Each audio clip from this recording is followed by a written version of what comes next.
Hi everyone, Ed here, and today we're going to be on Forza Horizon 3, taking a look at the Forzathon event for today, which is a event where you can earn yourself the Nissan S14, which is a car that's not available in the main car list of the game, so this is the only way so far that you can actually acquire this car. Hey Drift King, it's Forzathon. Hit the action button to see what you can win this week. Okay, thanks Anna. Let's have a look at what we need to do in order to get the S14. If you look at the third item on this list, it's called Initial Drift King, where you need to go through a drift zone and earn 35,000 points while driving the Toyota Terreno, which is also known as the Toyota AE86 to a lot of us drifters. So yeah, here I am, going and buying a Toyota Terreno. I amazingly didn't buy one yet, so I had to buy one in order to do this.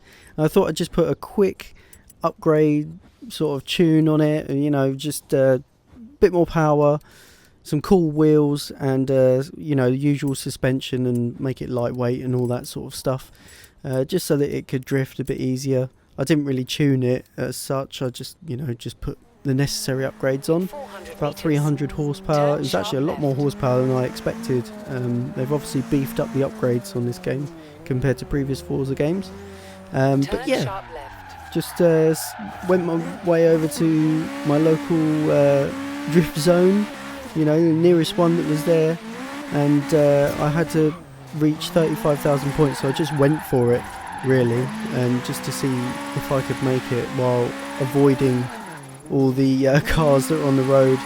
I actually hadn't done this drift zone yet, so I wasn't really sure what corners were coming up at all, and had to just sort of wing it a bit, but managed to easily make my way over 35,000 points. So I did unlock the S14, but of course 2 stars on that drift zone is not good enough for me, so I immediately turned my car around and made my way back up the road and tried to do the drift zone again. So yeah, this AE86 is actually really good.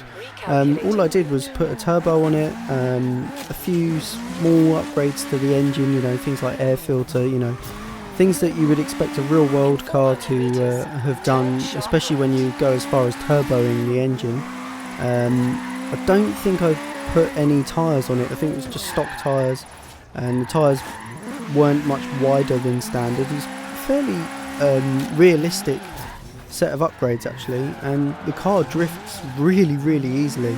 It's really nice to drift, so I definitely want to revisit this car, maybe do a bit more tuning to it to see how good I can get it. So yeah, definitely got those 3 stars, and now I head back to the Horizon Festival to buy, well actually I thought I'd have to buy it, but actually it was in my cars. The Nissan S14, it's already in your garage, so I just headed over to Nissan in my car list, and there it is, the Nissan S14. So immediately the first thing you have to check when you get a new car is whether or not it has a body kit that you can put on, and of course this car has a Rocket Bunny kit.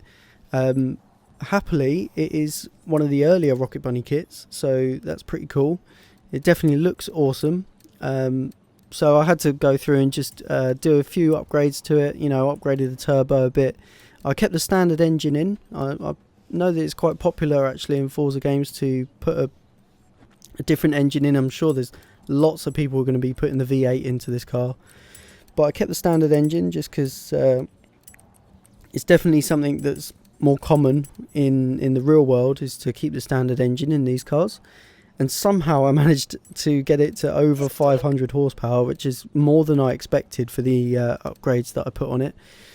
But never mind, I also had to make sure, obviously, seeing as I've got a Rocket Bunny kit, cool wheels and a cool engine, I had to make sure I had a cool livery as well. So I stopped by the storefront of SCS Screamies, which is a friend of mine who does excellent liveries, as you can see. And of course then I had to message him and see if we could get some drifts on. I thought actually this was a good time for me to have a go with the drone cam. So I was fiddling around with the drone cam, just taking some cool shots of the car, and just as I was actually using it was when Screamies actually turned up in my game and spun around next to me. And I also managed to get in a couple of other mates in their S14s, which they just earned as well. And so yeah, here's all the guys turning up, and I just kept my car off to the side of the road, and played around with the drone cam and caught some cool clips of the guys. So I'll probably just leave you guys with the drifting clips now. I hope you enjoyed this video. Just remember that you need to make sure that you're driving the Toyota Terreno and get yourself 35,000 points in a drift zone in order to unlock this car. The only other way to get this once this Forzathon is over is to get them on the auction house, and I think they're going for about 2 million credits at the moment, so they're massively overpriced for what they are. But it's a really cool car. I really like that they're including cars in this way on Forza Horizon 3. It's quite an innovative way of distributing the cars. It's much better than having an old car as DLC or as a unicorn car. It's always frustrating when you get cars that were in previous Forza games that you can't quite get to because they're either DLC or a unicorn or something like that. I think it's a really, really cool way of distributing the cars is through these Forzathon events, which, you know, it's not too hard to get a hold of, but you've got to make sure you're playing the game when they're actually going on, which is pretty cool. It's a good way of getting people in the game regularly. But yeah, guys, I'll just leave you with the last couple of clips. I hope you enjoyed. If you've got any other ideas of what cars or builds or drifting content that you guys would like to see in Forza Horizon 3, then do let me know in the comments section. But for now, I'm Ed, and I will catch you in the next video.